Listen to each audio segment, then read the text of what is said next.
Welcome back to the podcast. With it being November already, and also with us just having passed Halloween last week, it felt like a perfect moment to do a podcast episode related to the late autumn season, at least for those of us in the Northern Hemisphere.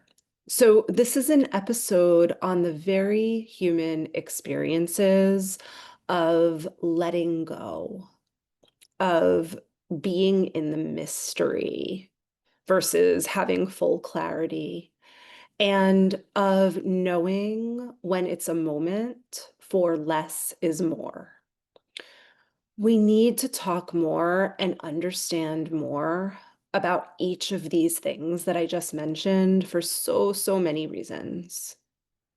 Because no matter how productive or expansive anyone's life is, as a human being, they are going to inevitably encounter times of loss or times where they may have to do with less, or times of contraction, or winter type seasons where slowing down or even stopping things is what's required. So, this is a really important conversation.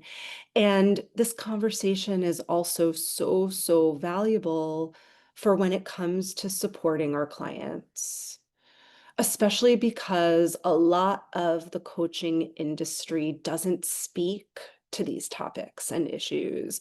The coaching industry tends to speak about growth and about expansion and about more and more.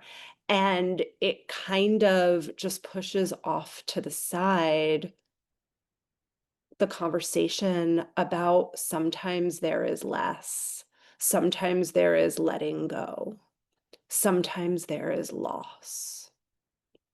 But of course, as sacred depths coaches and practitioners, we know we must also have loss and less as part of our understanding of human behavior, because these are key parts of the human experience. We need this in order to support our clients. So, we're going to be looking at some of this in today's episode. There's so much to learn, so much wisdom and also skill on these topics. And I've picked a couple of intro pieces on all of it from what I teach inside of Sacred Depths. And what we're going to be looking at on today's episode mostly are some very important key pieces of human behavior when it comes to the topic of loss and when it comes to the topic of less. Because as always, the mastery of human behavior is one of the keys to being an extraordinary practitioner and entrepreneur. For those of you that have been our graduates of Sacred Depths or really any of my trainings, you know that there are four main pillars that we look at over and over again in order to become a masterful, extraordinary coach and practitioner and leader who can really support clients to create change. One of those pillars is mastery of human behavior, because you can have the best techniques in the world, but if you don't understand the spectrum of human behavior around those techniques, you're not going to know how to apply those techniques. So mastery of human behavior is one of the four main pillars of Sacred Depths and everything that we do here in Applied Depth. Mastery of transformational skills is, of course, another one of those pillars. We need to master the skills and the techniques for sure. Personal mastery is another one of those pillars. Uh, it's we have to move through the work ourselves, right? And we have to really be doing our own inner work so that we can bring the right energetics to our clients so that we can respond versus react, et cetera, et cetera. And then the fourth pillar that we always look at in Sacred Depths is mastery of ethical business practices, business and marketing practices. Okay, so let's get into all of this by understanding the late autumn season a little bit more. This time that we're in right now in the northern hemisphere, it's not early autumn season, but we're in the second half of autumn now, firmly. So at this time, the time around Halloween, the end of October into November, the natural world that surrounds us appears to be dying. And maybe you've been feeling it yourself as you've been moving through this season. Leaves are falling from trees, leaving them bare and naked. There's often during this time of year a little bit of a wet dreariness in the air. Since autumn equinox 6 weeks ago, the darkness has overtaken the sunlight. The nights are getting longer and longer, and the days are getting shorter and shorter. The time from Halloween until winter solstice at the end of December, another 6 weeks away, is the darkest season of the year in the northern hemisphere. The sun is quickly disappearing, the days are at their shortest, and it's getting colder and colder. We are right now in the season of death. And traditionally, for millennia, Halloween in one form or another was a holy day that marked the moment of death, the moment of release. This is the part of the wheel of the year, the part of the cycle of the year where the earth metaphorically dies, where it releases and lets go, right? And the trees releasing their leaves are an expression of this. This is the part of the wheel of the year where we start to turn towards the long, silent nights of winter. This is the moment of death when the cycle of one year ends and the cycle of another year begins. And in that death, in that metaphoric death of the earth each year at this time, Halloween also traditionally marks the magical moment when the veils between the worlds are the thinnest. It is often said that during this time of year, if we listen close enough, if we open ourselves up, if we embrace the mystery, if we're willing to walk in the darkness, that we're able to hear the spirits that are there to support us, that we're able to hear the wisdom of the ancestors, and that we're able to hear the deep, sacred, and meaningful wisdom of the other side. And it's in this recognition of death that some of the modern traditions of Halloween derive from, right? The dressing up as ghosts and goblins and zombies and skeletons. It all comes originally from an understanding that at this time during the year is a moment where we need to honor and acknowledge that death is part of the cycle of life.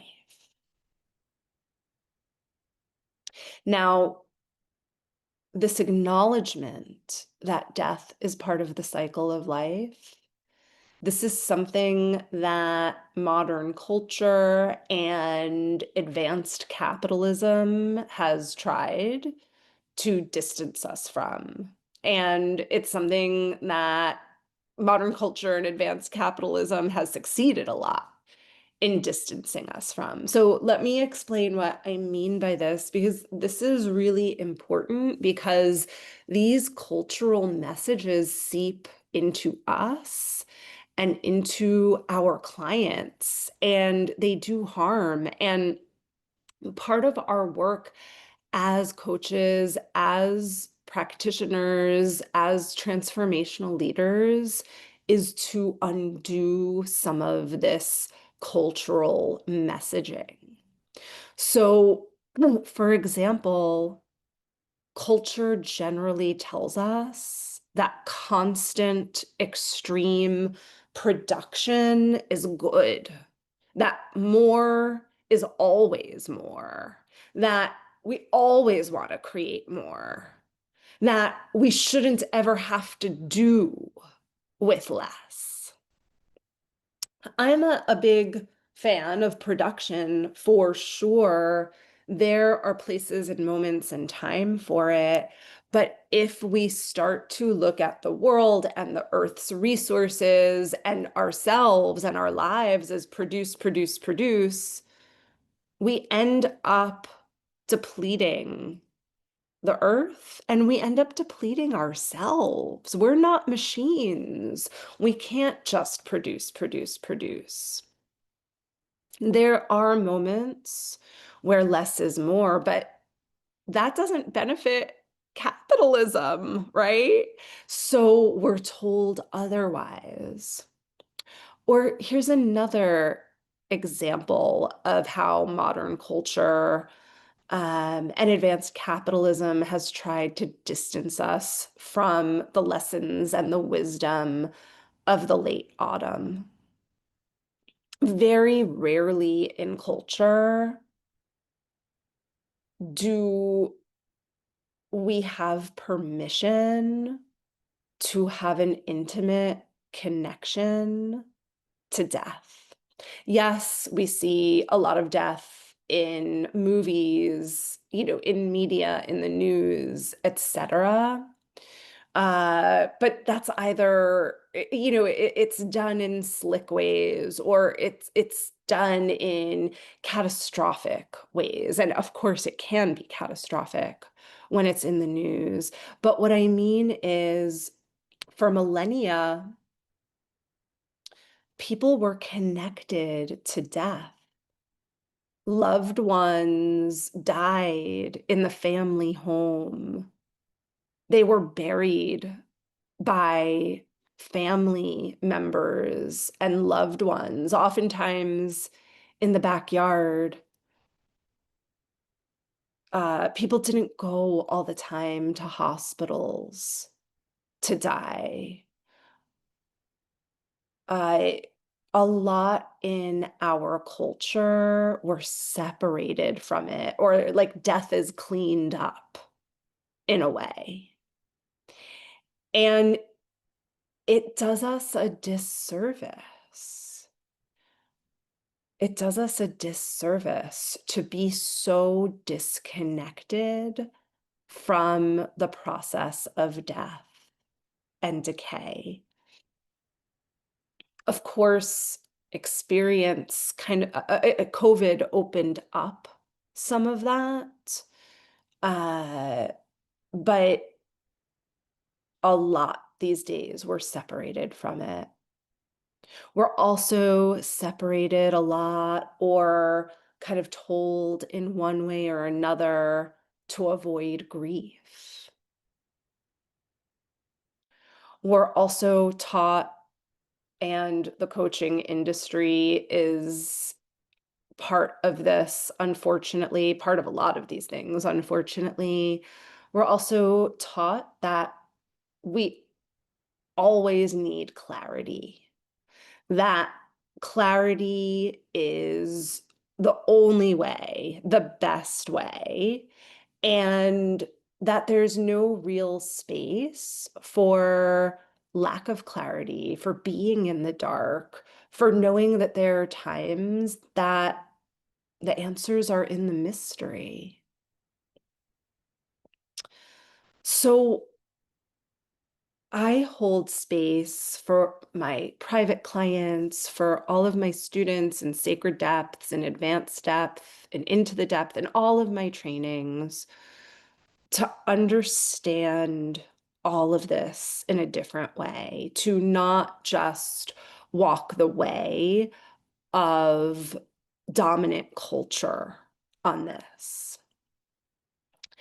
As coaches and practitioners, as I said earlier, we need to be able to call out these cultural messages not as truth. Because so many of our clients fall into the space of believing, right? I need to just produce. I need to be more and more and more and more. I need to have clarity on all the things and all of the ideas and all of the visions all the time. So many of our clients don't know how to navigate through loss, don't know how to navigate through grief.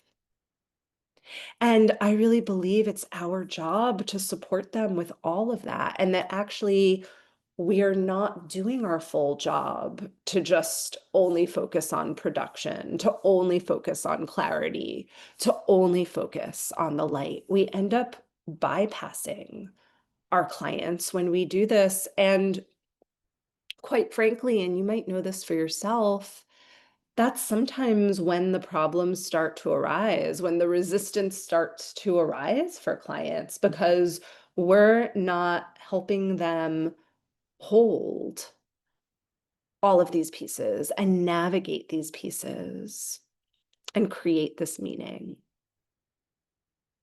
So, one of the things that I love about being a student of the seasons and the cycles is that whatever is happening in any given season in the earth, during any time of year, it's an opportunity to harness the energy. And especially right now in November or Halloween time into November, it is a beautiful time to leverage the energy of everything that we've been talking about so far in this episode, and in honor and respect towards nature at this time of year. It's a great opportunity to simulate it, to draw inwards, to spend more time sitting in the shadows, to remember those that have passed before us, the ancestors. It's also a great time of year to pay more attention to what is ready to be released. What is it time to let die and fall away? What is it that we no longer need or that's not going to serve us right now? And of course, traditions all over the world have keyed in to the magic of this part of the wheel of the year. There are so many traditions around the world that this time of year honor death. And so many of these holy days in so many cultures and so many religions focus on gathering wisdom from the ancestors. So in ancient Egypt, this time of year, the death of the corn god Osiris was celebrated. And during this time of year in India, there's Pitra Visarana, the festival of death. In Japan, it's called Obon. Vietnam celebrates Wandering Souls Day this time of year. China celebrates Hungry Ghost Festival this time of year. The Christian Church on Halloween celebrates All Hallows Day, and then right after that, honoring the dead saints, right? All Saints Day. Around this time of year, Jews celebrate Yom Kippur, where they remember their ancestors. Just a few weeks ago, Yom Kippur passed. And I was celebrating is a weird way to call Yom Kippur because it's a somber day for sure. It's a day where we say special prayers of remembrance of those that have passed. And it's also a day where we're meant to simulate death. We wear all white, like the shroud that bodies are put into in Jewish tradition. We don't eat or drink for 24 hours. And we do so much of this because this is the time of year to honor that death is a part of life. It's part of all of it. Also, this time of year in Sicily is I Morti. People go out to graveyards and have picnics with the ancestors and the past generations. In Mexico, there's Dia de los Muertos, the Day of the Dead. That's a time to identify with death and to feed the ancestors, the ones that have passed. And then, of course, as I mentioned earlier, modern times in a lot of places on Halloween, we dress up as the spirits and the goblins and the ghosts, and we trick or treat, right? We treat or feed the dead lest they trick us. Now, here's the part about all of this that I love the most.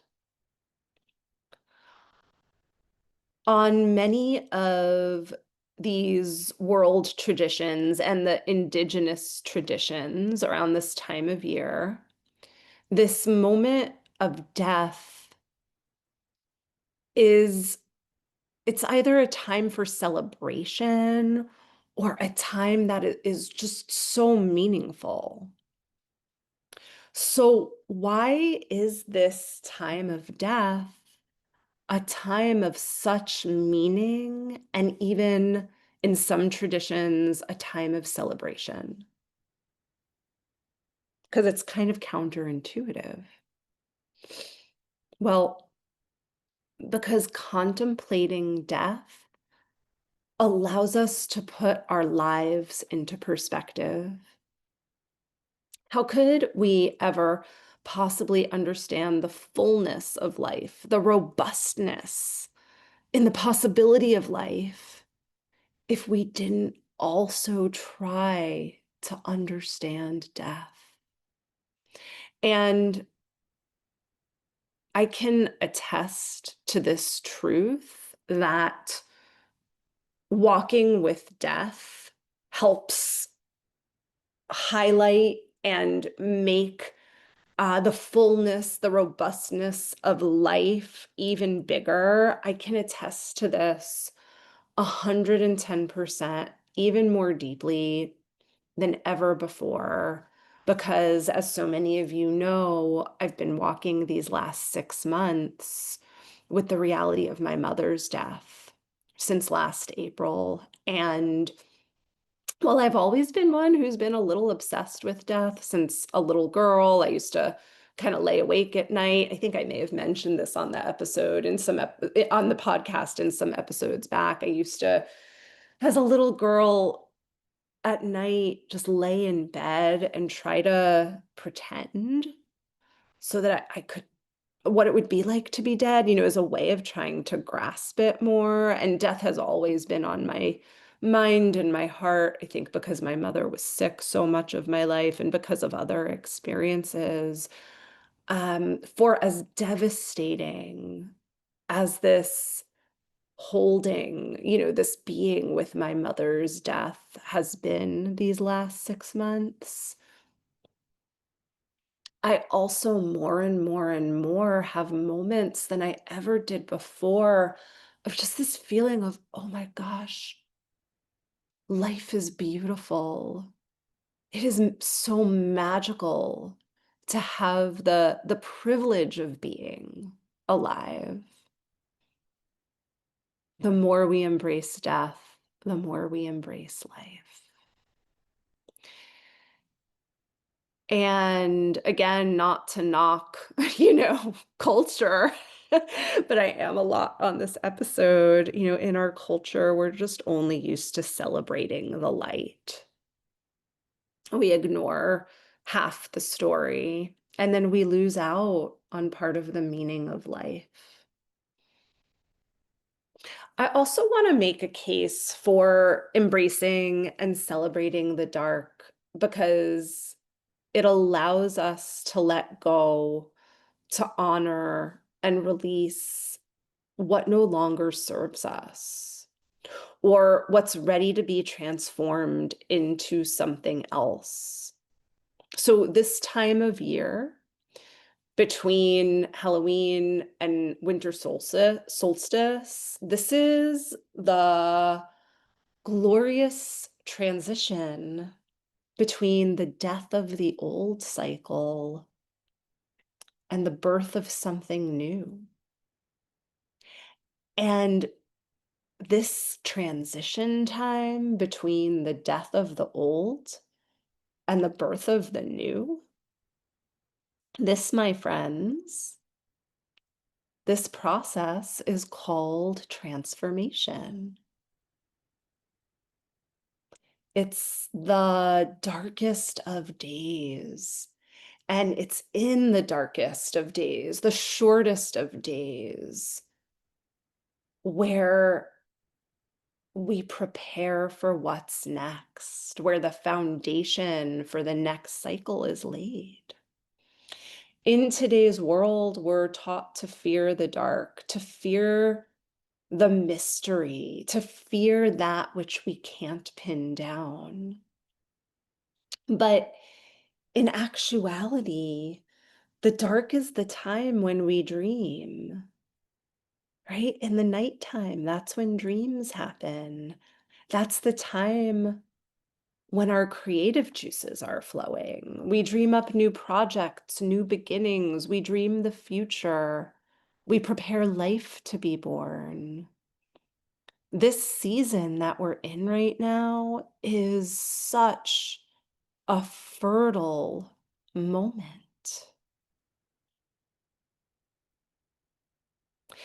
because out of the mystery is where the new beginnings evolve. Death feeds life, feeds death, feeds life. We can't have one without the other. And to live life fully, to access all of our resources, we need to revel in the magic of the entire sacred cycle. And I can give so many personal examples and stories of times where when I was willing to let go of something, even though I didn't know what was coming next, it brought so much more into my life it created incredible new beginnings and new cycles. And so I'll give just one personal example.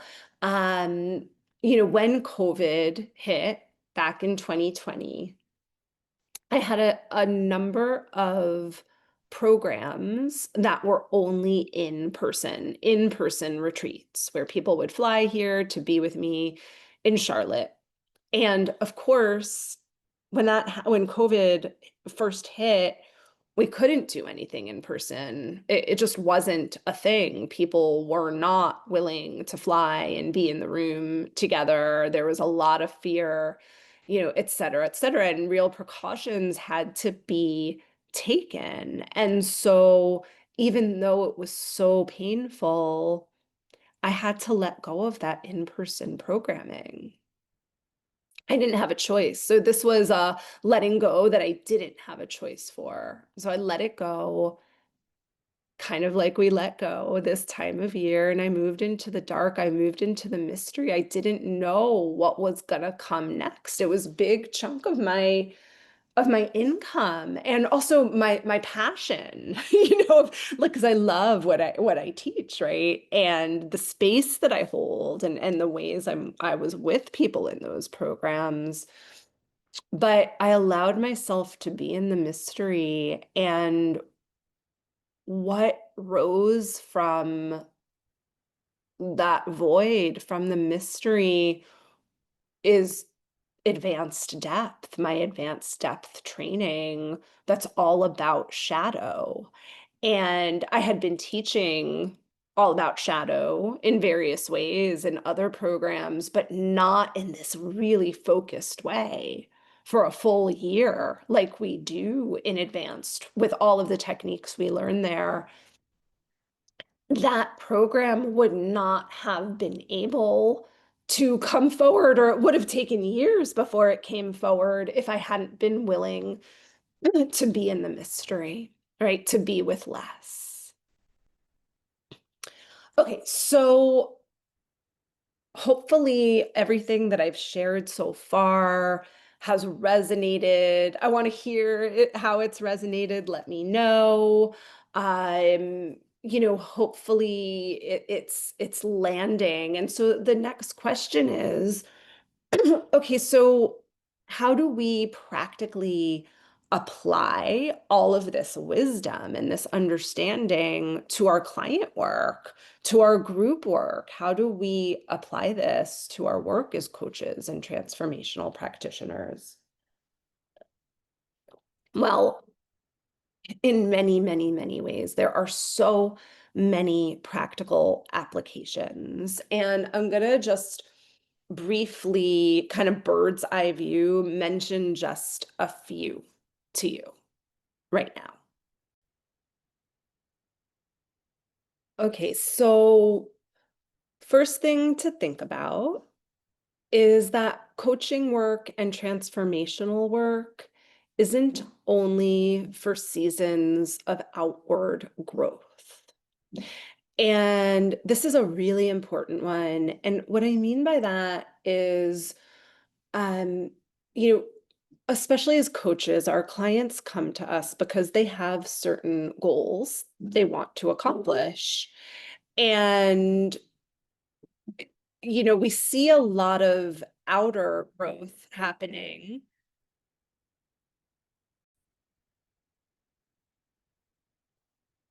Okay, so first thing to think about is the following. Coaching work, transformational work isn't only for seasons of outward growth. So here's what I mean by that. When our clients come to us, as coaches, they come to us because there is something they want to accomplish. There is a goal that they want to achieve. And uh sometimes when clients first come to us about achieving those goals, they're not ready to take outer action. They're not in their spring or summer season. They might be in their autumn or winter season. I have clients who start with me in moments of first they have to let go of something. First, they have to work a fear. First, they have to hold some space for grief before we can take outer action, right? So it's really important for you to have all of your transformational skills in place and your listening skills in place, your understanding of all of this, to know when a client comes to you, what season are they starting in? Another thing to keep in mind, another way to apply this practically to your client work is to remember that sometimes the work with clients is about sitting in the shadows with them. So, as we've been talking about in this episode, grief is part of human nature. Loss, whether it's loss of a loved one or loss of a job or loss of a home, or a child going away to college, or whatever it is, both grief and loss are a part of life. Loss of a team member, etc., etc. Uh, we need to be able to sit with our clients in that. We need to be able to support our clients to acknowledge the loss, to honor the loss.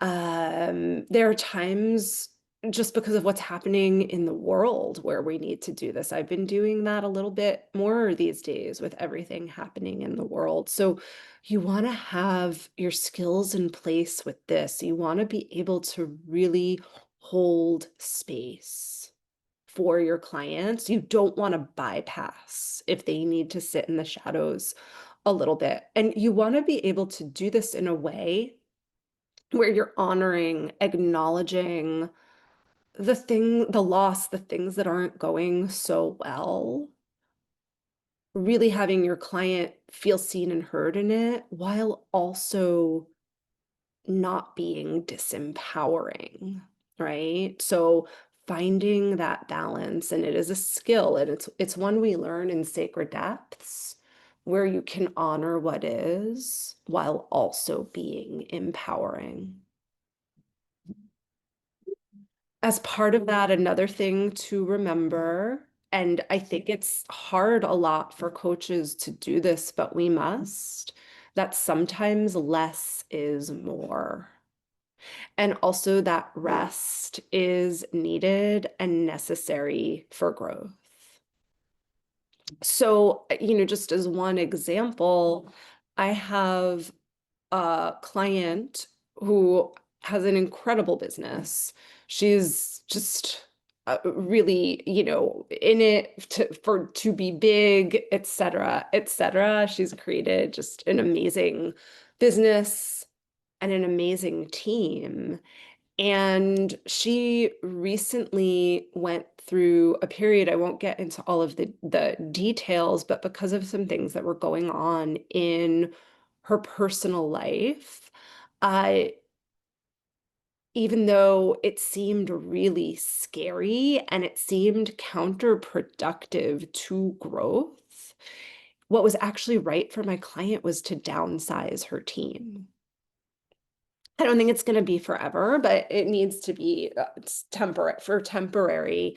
And we worked through that. I wasn't just holding this space of more, bigger, bigger, bigger, expand, expand, expand. Instead, I was holding a space of what is right for you right now. Sometimes more is more, sometimes less is more. Anyway, this client did downsize some of her team. We worked through the fears, the beliefs, and she has had this experience of being able to enjoy her life so much more. And I do think it's going to lead to more growth. Okay, I'm going to pause on that. Those are some things to just start to think about when it comes to practical application. I hope that this episode has sparked ideas for you, has touched important places for you. if you are like me, a student of the seasons or want to be a student of the seasons, and also if you are like me, not only a lifelong learner, but someone who is kind of obsessed and a nerd when it comes to learning how to support clients through the seasons, support clients through ritual and ceremony, and also go deeper with your facilitation skills. Please know that we still have a couple spots left open for our December retreat, training retreat in Charlotte, North Carolina, where I live.